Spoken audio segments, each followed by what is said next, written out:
This didn't start with gold. It started when money quietly stopped behaving like a neutral system. For decades, the system followed predictable rules, until those rules slowly stopped reflecting reality. When interest rates rise, gold should fall. At least, that's what classical financial models have always suggested. It made perfect sense until markets stopped responding the way economic theory said they would. Gold produces no yield, yet it continues to hold value in ways the system can no longer fully explain. Yield is supposed to attract capital, but something is preventing that capital from behaving normally. Something shifted beneath the surface, and most participants never realized when it happened. Interest rates remained elevated, yet gold refused to respond the way the system expected. The model didn't collapse. It simply stopped being sufficient to explain what was happening. And that's when the real question began to form. What actually drives value in this system now? At first, it looked like a temporary anomaly, but the pattern refused to correct itself. It wasn't inflation alone. It wasn't policy alone. Something deeper was driving the system. The variable that began to matter most was something far less measurable. Trust, not in a single institution, but in the system as a whole. And once trust becomes unstable, the entire system begins to reprice itself. Money doesn't enter the system evenly. It flows through specific channels designed by structure. It is created through debt, not distributed equally across participants in the system. And that flow moves toward assets first, not toward wages or real productivity. As a result, prices rise, not because value increased, but because money itself is changing. We call this inflation, but inflation is only the surface, not the mechanism underneath. Over time, this imbalance begins to distort reality, separating price from true economic value. Prices appear to rise, but what's actually happening is the silent erosion of purchasing power. The system doesn't collapse immediately. It becomes dependent on constant expansion to survive. And as that pressure builds, the system begins to stretch beyond what it was designed to handle. It doesn't break, not yet, but the tension becomes impossible to ignore. This is where gold begins to change, not in price, but in how the system perceives it. It is no longer just a commodity. It becomes something the system cannot replicate.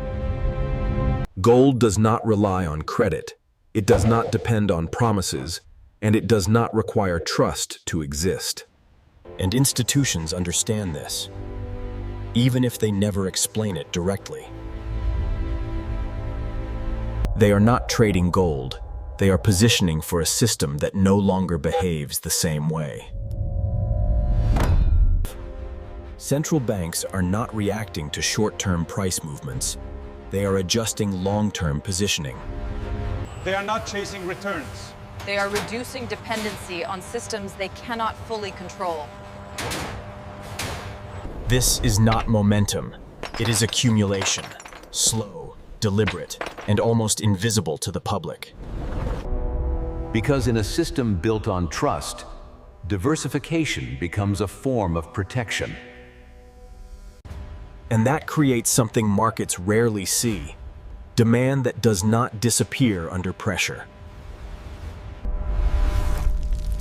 At the same time, the world itself is becoming less stable than the system was designed for.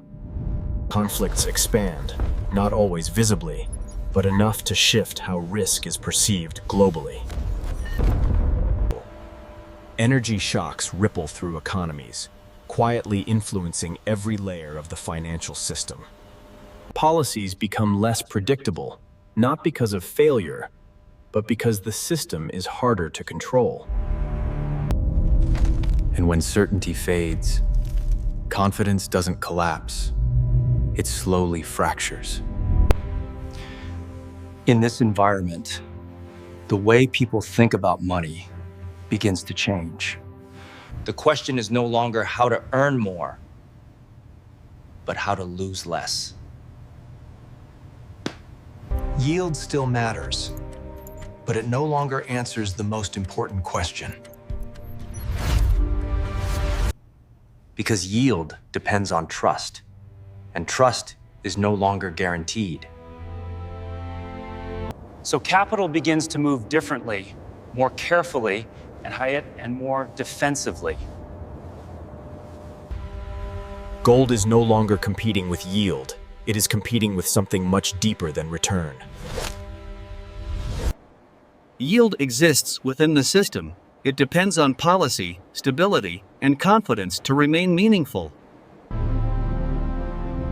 Gold exists outside the system. It does not require trust, because it... And when uncertainty rises faster than yield can compensate, capital begins to shift. Not toward what pays the most, but toward what depends the least on the system. Gold is no longer being treated as a simple asset. It is being redefined. It becomes a form of protection, not against price movement, but against system instability. Gold begins to function as insurance, not for profit, but for survival within an uncertain system. It becomes a neutral reserve, something that does not rely on any single system to maintain its value. And in a system where stability is uncertain, neutrality becomes one of the most valuable properties. At this point, the pattern becomes clear. The system is not behaving differently by accident. Interest rates still matter, but they are no longer the force that defines everything. Trust has become conditional, and once that happens, everything begins to adjust around it. And when trust becomes uncertain, the entire system is forced to reprice itself.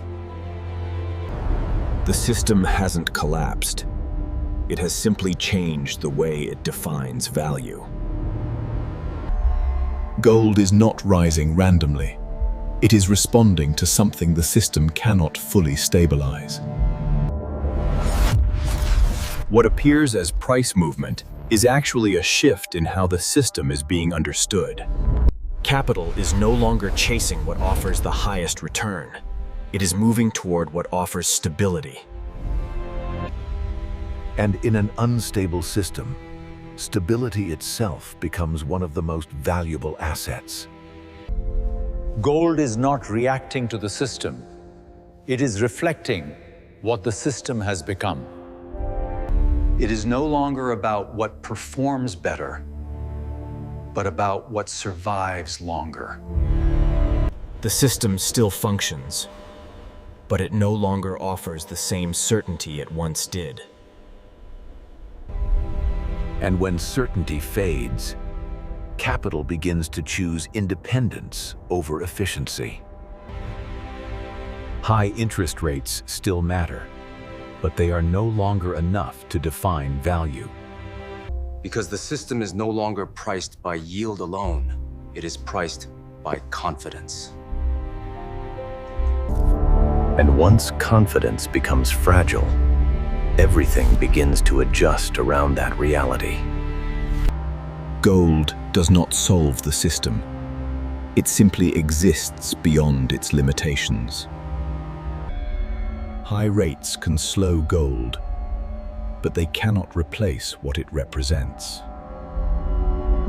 Because when trust becomes scarce, yield is no longer enough.